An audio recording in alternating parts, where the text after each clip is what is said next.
மக்களே, இன்னைக்கு மண்வாசனை சேனல்ல தேங்காய் பால் பிரியாணி செய்ய போறோம். வாங்க எப்படி செய்யுதுன்னு பார்க்கலாம். தேங்காய் பால் பிரியாணிக்கு என்னென்ன தேவைன்னு பார்க்கலாம் வாங்க.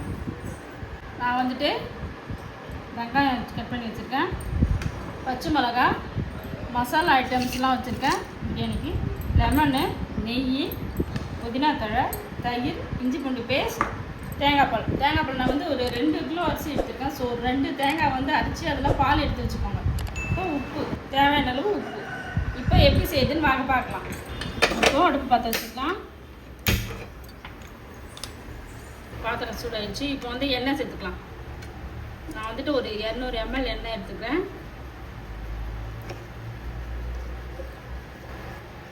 இதில் இப்போ ஒரு 2 ஸ்பூன் அளவுக்கு நான் வந்து நெய் சேர்த்துக்கிறேன். ஏன் இதில் எண்ணெயிலே நெய் விட்றோன்னா நல்லா சாஃப்டாக இருக்கும், அடி பிடிக்காது, சாதம் வந்து ஒன்றோட ஒன்று ஒட்டாமல் வரும். இப்போ எண்ணெய் காஞ்சிச்சு. இப்போ இந்த மசாலா ஐட்டம் எல்லாத்துக்கும் சேர்த்துக்கலாம்.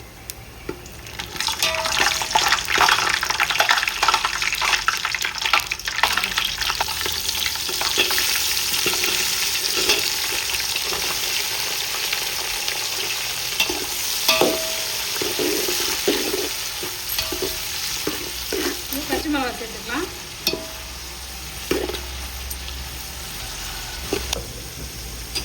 வெங்காயம் சீக்கிரமாக வதங்கணுங்க, நான் அதில் கொஞ்சம் உப்பு சேர்த்துக்கிறேன்.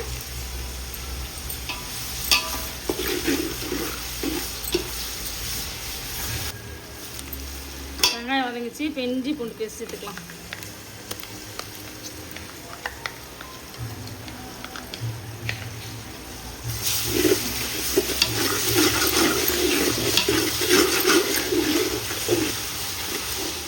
புதினா தழையை சேர்த்துக்கலாம்.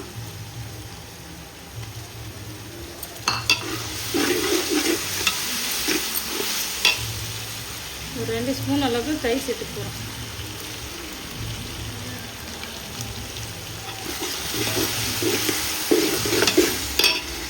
நல்லா வதங்கட்டும். இந்த இஞ்சி பூண்டு பேஸ்ட், இந்த பச்சை வாடை வந்து இந்த வாசனை வந்து வரக்கூடாது, அது வரைக்கும் நல்லா வதங்கட்டும். இப்போது இஞ்சி பூண்டு பேஸ்ட் அந்த பச்சை ஸ்மெல்லாம் போயிடுச்சு, நல்லா வதங்கிடுச்சு. இப்போ நம்ம இதில் வந்து தண்ணி, தேங்காய் பாலாம் சேர்த்துக்கலாம். நான் வந்துட்டு இதெல்லாம் 2 படி அரிசி எடுத்துருக்கேன். இதால் இப்போ 1க்கு 2 பங்கு தண்ணி இதில் சேர்த்துக்க போகிறோம். இப்போ நம்ம இந்த ஃபில்டர் பண்ணி வச்சுருக்கிற தேங்காய் பாலை இதில் சேர்த்துக்க போகிறோம்.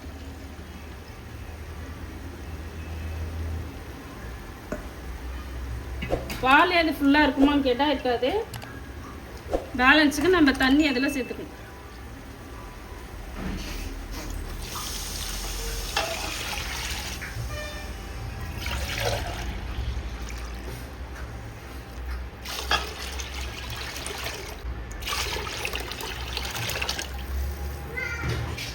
தண்ணி கொதி வந்துச்சு.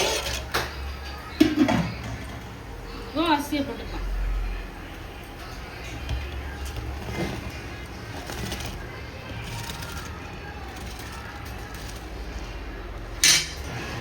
அரிசி போட்டாச்சு. இப்போ தண்ணி சுண்டுற வரைக்கும் ஸ்லோ ஃப்ளேமில் வச்சு வச்சுக்கணும்.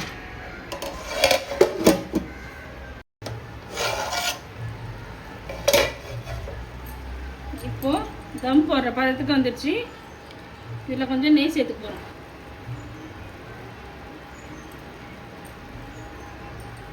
எலுமிச்சை பழத்தை புரிஞ்சுட்டுக்கலாம்.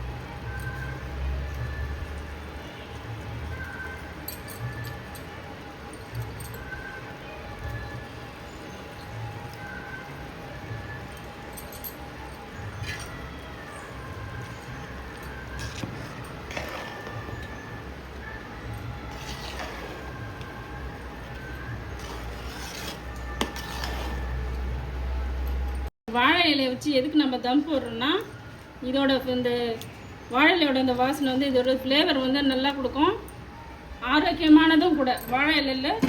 அதனால தான் நம்ம முன்னோர்கள் அதில் சாப்பிட்றதுக்கு நமக்கு சொல்லி கொடுத்துருக்காங்க. இப்போ போடுறதுக்காக அடியில் தோசைக்கல்லை வச்சுருக்கேன். ஏன்னா இது வந்து அடி பிடிக்காமல் நல்லா பார்த்துக்கணும்.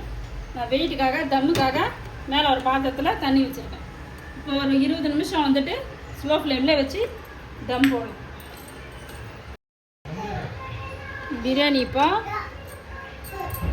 ரெடி ஆயிடுச்சு பாருங்கள்.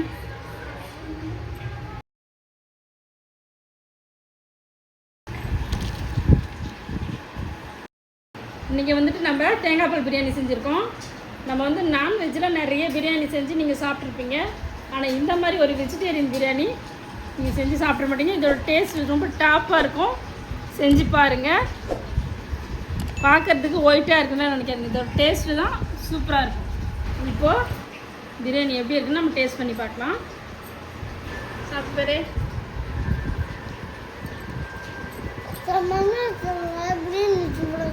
சூப்பராக இருக்கா?